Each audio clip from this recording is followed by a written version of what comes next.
I'm an astronaut. We go to space. And, I think if we're going to go to Mars someday, we have to know how to live and work in space for longer periods of time. The space station is a perfect place to do that. We do a lot of work.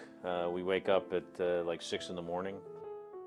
The work days are kind of broken up into three general kind of activities. Either you're doing scientific experiment, or you're repairing hardware that broke, or you're just kind of generally maintaining the space station. Stuff we need to do on a regular basis to keep it operating. And also you do a lot of exercise in space. So I am not a scientist. I was a scientific subject. I was also the operator of a lot of experiments.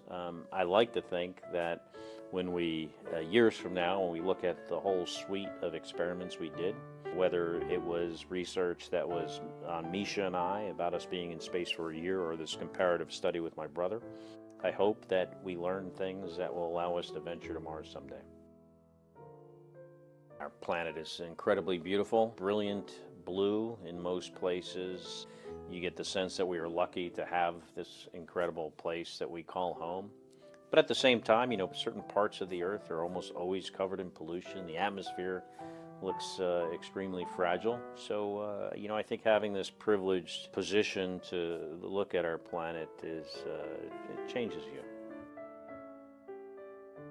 Well, I think I learned that, I can deal with a lot of hardship and then still be able to function. But I also think at the same time, I was changed by just having this privileged view of the planet.